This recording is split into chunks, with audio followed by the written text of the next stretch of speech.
Malheureusement, il semble qu'une fois de plus, les cris d'alerte de ceux qu'on appelle les théoriciens du complot ont raison. Dans une émission fortement teintée de propagande, la chaîne allemande ZDF a récemment fait la publicité en disant que l'avenir des transactions de paiement est la puce RFID implantée. RFID est l'abréviation du terme Radio Frequency Identification, ce qui veut dire identification par onde électromagnétique.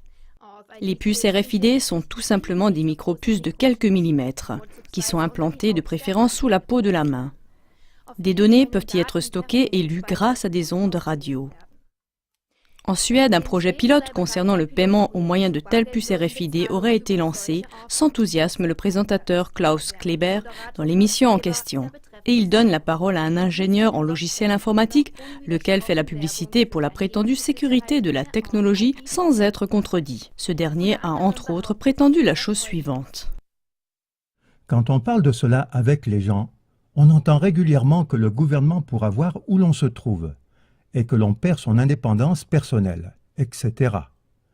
Mais ce n'est pas le cas, car ces puces n'envoient pas de signaux. On a besoin d'un appareil pour les lire, pour qu'elles fonctionnent. Elles sont passives. Pourtant, des spécialistes en informatique indépendants contredisent ces affirmations avec véhémence. Si les paiements par puce deviennent un jour vraiment le standard, alors une localisation de chaque citoyen pucé sera tout de suite possible à chaque paiement effectué, justement au travers de l'appareil de lecture. Ainsi, des profils de comportement très précis pourraient être créés avec des moyens tout simples, pas seulement par les services secrets, mais aussi par des pirates informatiques professionnels et des délinquants de toutes sortes. On aurait une transparence parfaite sur qui fait ses courses, où et quand, qui va manger, qui va au cinéma, qui utilise les transports en commun. Ce serait la naissance du citoyen totalement transparent. Et malheureusement, il y a peu d'espoir que cette forme de surveillance totale puisse être freinée plus longtemps. Car ce que le présentateur Klaus Kleber annonce en souriant gentiment est depuis de nombreuses années un plan fixe dans l'agenda de réseau des élites globalistes. Et c'est précisément de ces réseaux d'élites que Klaus Kleber fait partie car il est membre de ce qu'on appelle le Pont Atlantique. C'est une organisation d'élite qui est considérée comme la filiale allemande du club des élites globalistes, incroyablement puissant, CFR, Council on Foreign Relations. Voilà ce que cela veut dire. Aaron Russo, célèbre producteur de Hollywood, devenu par la suite homme d'affaires et activiste politique, a mis à la lumière, peu avant sa mort, quelles étaient les idées que Nicolas Rockefeller défendait lorsqu'il voulait le pousser à devenir membre du CFR, Council on Foreign Relations. Le but de l'agenda, c'est de créer un gouvernement mondial et d'implanter une puce RFID à tous les citoyens. Tout l'argent ne doit plus se trouver que sur cette puce, c'est-à-dire sur un compte. Il n'y aura plus d'argent liquide.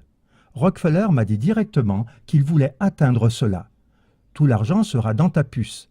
Si au lieu de l'argent liquide, on a de l'argent sur sa puce, ils peuvent te prendre n'importe quelle somme quand ils le souhaitent.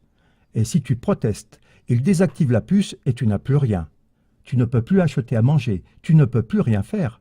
C'est le contrôle total de la population. Ils veulent un gouvernement mondial sous leur contrôle. Voilà la raison pour laquelle Aaron Russo a décliné l'adhésion au CFR, dont la filiale allemande fait maintenant ouvertement la publicité de la puce RFID à la télévision allemande par la bouche de son membre actif Klaus Kleber. Chers téléspectateurs, soit nous refusons ce développement avec détermination, soit la surveillance totale signifiera l'esclavage total envers cette élite dont parle Aaron Russo. Aidez-nous, diffusez tout d'abord cette émission et soyez actifs afin que ce développement inquiétant puisse être stoppé.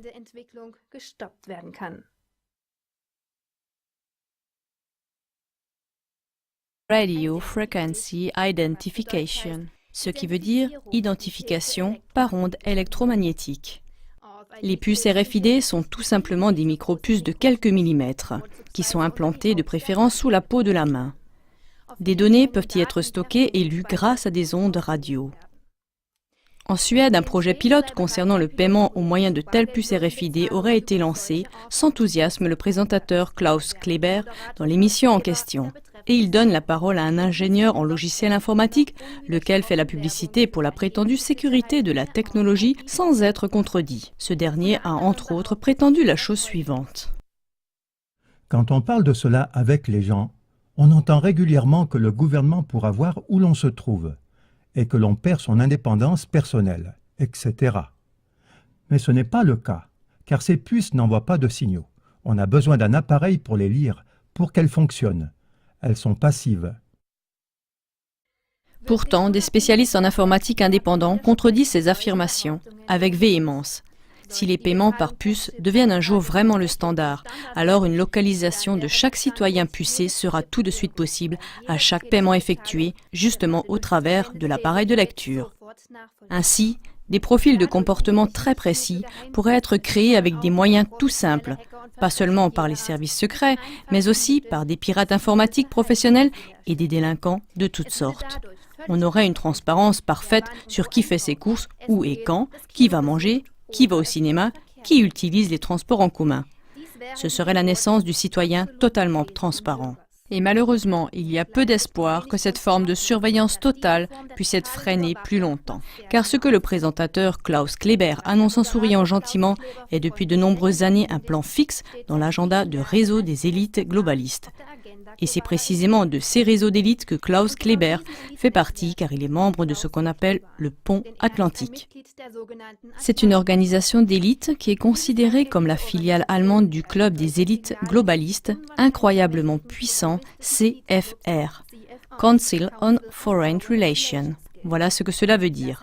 Aaron Russo, célèbre producteur de Hollywood, devenu par la suite homme d'affaires et activiste politique, a mis à la lumière, peu avant sa mort, quelles étaient les idées que Nicolas Rockefeller défendait lorsqu'il voulait le pousser à devenir membre du CFR, Council on Foreign Relations. Le but de l'agenda, c'est de créer un gouvernement mondial et d'implanter une puce RFID à tous les citoyens. Tout l'argent ne doit plus se trouver que sur cette puce, c'est-à-dire sur un compte. Il n'y aura plus d'argent liquide. Rockefeller m'a dit directement qu'il voulait atteindre cela. Tout l'argent sera dans ta puce. Si au lieu de l'argent liquide,